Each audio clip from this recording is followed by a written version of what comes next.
वकीलों का मुद्दा कुछ ऐसा मुद्दा है, मतलब हमें दिन प्रतिदिन ये प्रशासन कमज़ोर कर रहा है। हालांकि माननीय हाई कोर्ट हमें बहुत सपोर्ट कर रहा है।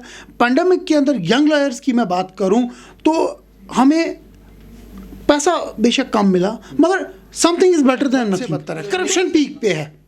मैं फिर कहूँगा, मैं रिपीट करूँगा कैमरा के सामने, मैं डरता नहीं हूँ। करप्शन पीक पे है, सब रजिस्ट्रार ऑफिसेज में करप्शन पीक पे है।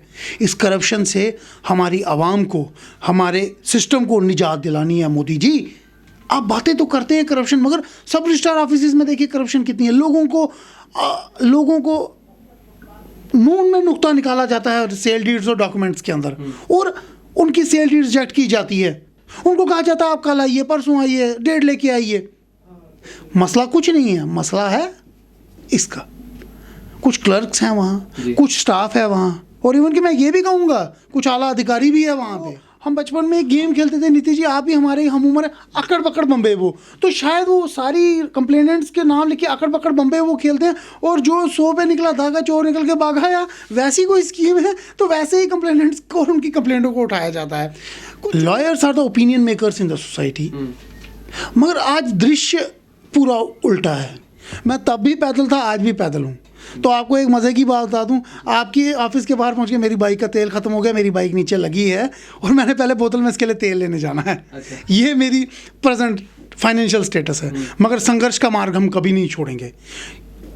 पहले लड़ाई विद्यार्थी के अधिकारों के लिए थे, आज अधिवक्ता अधिकारों के लिए है। ये लग रहा है कि बीजेपी जो जम्मू से जीत के गई, वो उसका खासा ध्यान कश्मीर की तरफ है, उसका जम्मू की तरफ कोई ध्यान नहीं, नेशनलिस्ट लोगों की तरफ ध्यान नहीं है कोई।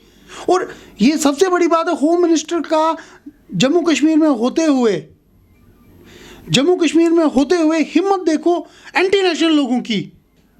उन्होंने कश्मीर के अंदर पाकिस्तान के नारे लगाए। मतलब होम मिनिस्टर की मौजूदगी में ऐसा बड़ा कदम कभी भी हम बर्दाश्त नहीं करेंगे। हम राष्ट्रवादी लोग हैं, राष्ट्र के खिलाफ हम अपनी जान निछावर करने के वाले लोग हैं। नमस्कार, अर्ली टाइम्स में आपका स्वागत है। मेरे साथ यंग लॉयर एसोसिएशन के प्रेसिडेंट नितिन बख्शी जी मौजूद हैं। आइए इनसे आज जानते हैं कि यंग लॉयर्स को क्या क्या प्रॉब्लम फेस करनी पड़ती है। नितिन जी, पहले तो मैं अर्ली टाइम का तहे दिल से शुक्रिया अदा करना चाहता हूँ कि अर्ली टाइम जैसा अखबार जिसका जब पहला वर्का सुबह पढ़ते हैं तो मतलब कहते हैं कि ऐसी न्यूज़ें होती है जो सनसनीखेज होती है, तो उस प्लेटफॉर्म पे आज मुझे बोलने का मौका मिला तो मैं सबसे पहले खुद को बहुत भाग्यशाली समझूंगा। तो उसके बाद मैं आपको ये कहना चाहूँ कि समाज के अंदर अधिवक्ता यानी कि वकील का एक बहुत ही अहम रोल है इस समाज के अंदर, चाहे वो सरकार के अंदर हो, चाहे वो प्रशासन के अंदर हो, चाहे वो ऑनरेबल जुडिशरी के अंदर हो। तो इसी के साथ मैं आज आपके यहाँ पे कुछ अपने मसाइल यहाँ रखना चाहूँगा, आपसे साझे करना चाहूँगा। कि पहले तो मैं आपको बता दूँ सर कि शर्मा साहब, वकील चाहे आज़ादी की लड़ाई हो, आज़ादी के बाद की लड़ाई हो, हमारे कुछ देश के मुद्दे रहे हों, हमेशा वकील का रोल हर एजिटेशन के अंदर बहुत अहम रहा है। जम्मू की कोई लोकल एजिटेशन हो या नेशनल लेवल पे कोई इशू हो, तो जम्मू के अंदर कोई भी एजिटेशन बार एसोसिएशन की एक्टिव पार्टिसिपेशन के बगैर नहीं हो सकती। ये तो आप मीडिया दुरुस्त जानती है। उसके बाद जो आज का मुद्दा है, मैं ये कहना चाहूँगा कि यंग लॉयर्स की जहाँ तक बात की जाए, इसमें सबसे पहले मैं ये कहूँगा कि मसाइल हमारे बहुत ज़्यादा हैं जो मौजूदा सरकार हल ना कर पाई। और उसको मैं एक रीज़न बताता हूँ। जो मौजूदा सरकार है, मतलब पहली सरकारें होती थी, चाहे वो किसी की भी रही हो, मैं किसी पर्टिकुलर का नाम नहीं लूँगा, वो किसी की भी रही हो, मगर जब भी कुछ समाज के मुद्दे हो, कानून बनाने के मुद्दे हो, चैम्बर ऑफ कॉमर्स हो गया, बार हो गया, या और ऐसे संगठन जैसे होते थे, इनको कॉन्फिडेंस के अंदर लिया जाता था और इनसे बात की जाती थी। कोई भी बड़ा मसला होने से पहले, छोटा मसला होने से पहले इन छोटे छोटे संगठनों को कॉन्फिडेंस में लिया जाता था। Lawyers are the opinion makers in the society, मगर आज दृश्य पूरा उल्टा है। जो मौजूदा सरकार है, देखिए नीतीश जी, मैं आपको एक बात बताऊं कि सरकारें दो हथियारों से चलती है, नीतियां और रणनीतियां। मगर इस प्लेटफॉर्म पे आज बड़े दुखद रूप से मुझे कहना चाहता है, मौजूदा सरकार के पास ना नीतियां हैं ना रणनीतियां हैं। ना मुझे यहाँ नीतियां दिख रही है ना रणनीतियां दिख रही है। फैसले लिए जाते हैं बंद कमरों में बैठ के चंद लोगों के बीच। आवाम को डेमोक्रेसी के अंदर कॉन्फिडेंस में नहीं लिया जा रहा। आम आवाम की बात छोड़े, वकीलों को यहाँ कॉन्फिडेंस में नहीं लिया जा रहा। मैं आपको राजभवन की आईडी पे बता सकता हूँ अपनी, मैं रोज़ सुबह उठ के चाय पी के मैंने कोई ना कोई मुद्दे पे राजभवन को लिखना, मगर मुझे तो ऐसा लग रहा है, बड़े दुखद रूप से कहना पड़ रहा है कि उस तरफ कोई हमारी आवाज़ें सुनने वाला ही नहीं है। आवाज़ें गूंज के भी वापस नहीं आ रही हैं। ये आवाज़ें जा कहाँ रही हैं ये ऊपर वाला ही जानता है। तो we are at the mercy of God. Recently आपने एलजी साहब को भी मतलब काफ़ी बार अप्रोच किया, वहाँ से क्या रिस्पांस आया था? सर नीति जी, बड़े दुखद रूप से मुझे कहना चाह रहा हूँ मैं कि वहाँ से कोई रिस्पांस ही नहीं आता। एक होता है हाँ, एक होता है ना। ना यहाँ हाँ है ना है। वो जा कहाँ रहा है मुझे कुछ समझ नहीं आ रहा कि वहाँ से कोई रिस्पांस नहीं आता है। राजभवन से कोई रिस्पांस नहीं आता। एलजी साहब के वहाँ से कोई रिस्पांस नहीं आता। एलजी साहब कुछ मतलब मुझे ये लगता है पिक एंड चूज चल रहा है। या तो वो, हम बचपन में एक गेम खेलते थे नीति जी, आप ही हमारे हम उम्र, अकड़ पकड़ बम्बे, वो तो शायद वो सारी कंप्लेनेंट्स के नाम लिखे अकड़ पकड़ बम्बे वो खेलते हैं, और जो 100 पे निकला धागा चोर निकल के भागा, या वैसी कोई स्कीम है तो वैसे ही कंप्लेनेंट्स को और उनकी कंप्लेंटों को उठाया जाता है। कुछ चुनिंदा कंप्लेनेंट्स को उठाया जाता है, कुछ फेवरेट कंप्लेनेंट्स को उठाया जाता है, कुछ फेवरेट पार्टीज़ के बंदों को उठाया जाता है। तो पता नहीं हमारी आवाज़ उनको पसंद नहीं है, एलजी साहब को, इस प्रशासन को और केंद्रीय सरकार को। अमित शाह जी आते हैं, कुछ चुनिंदा बातों पे बातें करते हैं और चले जाते हैं। और मुझे ये लग रहा है कि बीजेपी जो जम्मू से जीत के गई, वो उसका खासा ध्यान कश्मीर की तरफ है, उसका जम्मू की तरफ कोई ध्यान नहीं, नेशनलिस्ट लोगों की तरफ ध्यान नहीं है कोई। और ये सबसे बड़ी बात है, होम मिनिस्टर का जम्मू कश्मीर में होते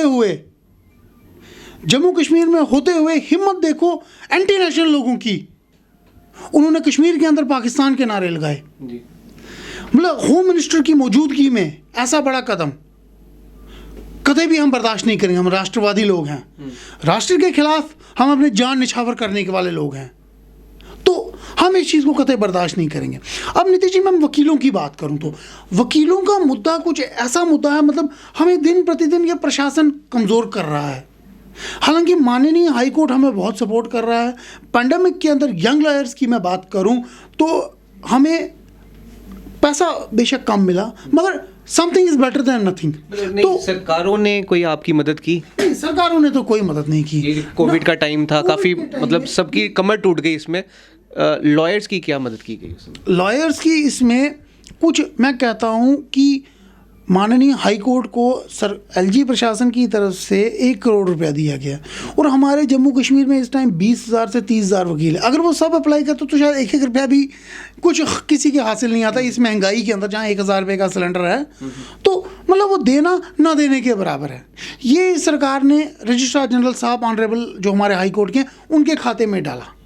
तो मैं ये कहूँ, मतलब छल कपट है, देख दिखावा है, शो ऑफ है, एडवर्टाइजमेंट्स पे पैसा है, मगर ज़मीनी स्तर पे कुछ नहीं है। इस कम्युनिटी को, लॉयर्स कम्युनिटी को, जिसको स्ट्रॉन्ग करने की ज़रूरत है नीति जी, इसको दिन प्रतिदिन ये सरकार कमज़ोर करती जा रही है। हक इंसाफ की लड़ाई हम लड़ेंगे, चाहे वो अदालतों में लड़नी पड़े, हमें सड़कों पे लड़नी पड़े इस प्रशासन और सरकार के खिलाफ, वो हम लड़ेंगे, वो हम लड़ रहे हैं। मगर हमारी सरकार से अपील है कि इस कम्युनिटी की तरफ ध्यान दिया जाए, वकीलों की तरफ। ये समाज के अंदर ऐसे वकील भी हैं, जैसे मैं भी एक, चलो मैं 0.1% मेरा भी कहीं ना कहीं योगदान है, कहीं मैं भी सोशल एक्टिविज्म की तरफ लड़ता हूँ। लोगों के कुछ मसाइल हो, हम पैसा 1 रुपया भी न लिए बगैर, कोई पैसा भी अपनी जेब से खर्चा करके मैं उन मसाइलों को अदालतों में और प्रशासन के सामने लड़ता हूँ। कंप्लेंटों के बंडल है, मगर कोई सुनवाई नहीं है। तो मैं ये कहता हूँ कि इस कम्युनिटी को, लॉयर्स कम्युनिटी को स्ट्रॉन्ग किया जाए। यंग लॉयर्स जो हैं उनके लिए अपडेटेड लाइब्रेरीज़ हों, उनके लिए हर कोर्ट और सब रजिस्ट्रार ऑफिसेज जहां रजिस्ट्रियां हो रही है वहां पे बार रूम्स हो, अपडेटेड लाइब्रेरीज हो, और सब रजिस्ट्रार दफ्तरों की मैं खासा बात करूंगा नीति जी। मेरा कुछ एक कड़वा एक्सपीरियंस है इस चीज़ को लेके। पहले जब हमारी सेल डीड्स और बाकी डॉक्यूमेंट, दस्तावेज अदालतों में होते थे, लोगों के काम बड़े स्मूथली होते थे। लोग आते थे, हमारे माननीय जज साहब सुबह पहले रजिस्ट्रियाँ करते थे, फिर सिविल और क्रिमिनल केस सुनते थे, तो सिस्टम बहुत अच्छा था। मोदी सरकार के दिमाग में कुछ सूझा तो उन्होंने ये रजिस्ट्रियाँ CLDD उठा के भाई साहब सब रजिस्ट्रार से एक हमारे क्रिएट कर दिए गए रेवेन्यू डिपार्टमेंट। तो रेवेन्यू डिपार्टमेंट का जो और पुलिस डिपार्टमेंट का हमारे यहाँ छवि है वो नीतीश जी बखूबी हम सब जानते हैं। तो उसके बाद आज अगर आप किसी भी सब रजिस्ट्रार ऑफिस में जाओगे, बद से बदतर हालत है। वकीलों के लिए, वकील तबके की डिग्निटी वहाँ स्टेक पे है। हमारे लिए बाकायदा वहाँ बार रूम्स होने चाहिए, हमारे बैठने की सुविधा होनी चाहिए, पीने के पानी की सुविधा होनी चाहिए, यूरिनल्स की सुविधा होनी चाहिए, हमारे पास वहाँ ई लाइब्रेरी भी होनी चाहिए और फिजिकल लाइब्रेरीज बुक्स भी होनी चाहिए। मगर ऐसा कुछ भी नहीं है। वहाँ पे हालत बद से बदतर है, करप्शन पीक पे है। मैं फिर कहूँगा, मैं रिपीट करूँगा कैमरा के सामने, मैं डरता नहीं हूँ। करप्शन पीक पे है, सब रजिस्ट्रार ऑफिसेज में करप्शन पीक पे है। इस करप्शन से हमारी आवाम को, हमारे सिस्टम को निजात दिलानी है। मोदी जी आप बातें तो करते हैं करप्शन, मगर सब रजिस्ट्रार ऑफिसेज में देखिए करप्शन कितनी है। लोगों को नून में नुक्ता निकाला जाता है सेल डीड्स और डॉक्यूमेंट्स के अंदर, और उनकी सेल डीड रिजेक्ट की जाती है। उनको कहा जाता है आप कल आइए, परसों आइए, डेट लेके आइए। मसला कुछ नहीं है, मसला है इसका। कुछ क्लर्क्स हैं वहाँ, कुछ स्टाफ है वहाँ, और इवन कि मैं ये भी कहूँगा कुछ आला अधिकारी भी है वहाँ पे। हमारी यंग लॉयर एसोसिएशन इस चीज़ के ऊपर कहनी नज़र रखे हुए है। चाहे जम्मू के कितने भी सब रजिस्ट्रार्स हैं, हम इस रेवेन्यू डिपार्टमेंट पे नज़र रखे हुए हैं और आपके चैनल के माध्यम के द्वारा कहना चाहते हैं। आज के लीडिंग न्यूज़पेपर पढ़ लीजिए, आज का अर्ली टाइम पढ़ लीजिए। एंटी करप्शन ब्यूरो ने काफ़ी बड़े बड़े इश्तहार निकाले हुए हैं और उसके अंदर इंस्टाग्राम, फेसबुक, व्हाट्सएप, चिट्ठी, इंडिया पोस्ट या ईमेल, ऐसे ज़रियों से हम करप्शन के केसेस ऊपर तक पहुंचा सकते हैं। जी, NSUI के प्रेसिडेंट से होकर अब फिर आप लॉयर बने, अब आगे क्या प्रोग्राम है, आगे क्या फ्यूचर आपका मतलब है? देखिए नीतीश जी, मैं आपको एक ही बात कहूँगा, मेरा पर्सनल ये राय है, जुल्म व गहरत के इस दौर में सिर्फ संघर्ष हमारा नारा है और कुछ नहीं। मैं तब भी पैदल था, आज भी पैदल हूँ। तो आपको एक मज़े की बात बता दूँ, आपकी ऑफिस के बाहर पहुँच के मेरी बाइक का तेल ख़त्म हो गया, मेरी बाइक नीचे लगी है और मैंने पहले बोतल में इसके लिए तेल लेने जाना है। अच्छा। ये मेरी प्रेजेंट फाइनेंशियल स्टेटस है। मगर संघर्ष का मार्ग हम कभी नहीं छोड़ेंगे। पहले लड़ाई विद्यार्थी के अधिकारों के लिए थे, आज अधिवक्ता अधिकारों के लिए हैं। ज़रूरत पड़ी, सरकारी नौकरी मुझे नहीं करनी, ज़रूरत पड़ी आगे, और मुझे लगा वक्त की नज़ाकत ऐसी और समाज का मेरी तरफ ये है कि ये समाज मुझे अपना नुमाइंदा चुनना चाहता, अपना बेटा चुनना चाहता जो इनकी सेवा करे। तो असेंबली इलेक्शन डिलिमिटेशन के बाद होगी तो नितिन बख्शी भी कंटेस्ट ज़रूर करेगा, MLA के लिए ज़रूर उतरेंगे, असेंबली के अंदर आवाज़ गूंजेगी और जो यहाँ काम हो, चाहे सबसे पहले मैं स्टूडेंट रहा, मैं स्टूडेंट की बात करूँगा, लॉयर्स के राइट की बात करूँगा, आवाम के राइट की बात करूँगा, जम्मू के लोगों की बात करूँगा, हिंदुस्तान के लोगों की बात करूँगा। राष्ट्रवाद को सबसे ऊपर रख के मैं हक, इंसाफ, संघर्ष की लड़ाई जारी रखूंगा नीतीश। ठीक है, तो आप ये जिन्हें आप सुन रहे थे वो थे Nitin Bakshi, young lawyer association के प्रेसिडेंट। अपने कमेंट्स ज़रूर कमेंट सेक्शन में दीजिए। मैं नीतीश भारद्वाज, कैमरा के पीछे नरेश।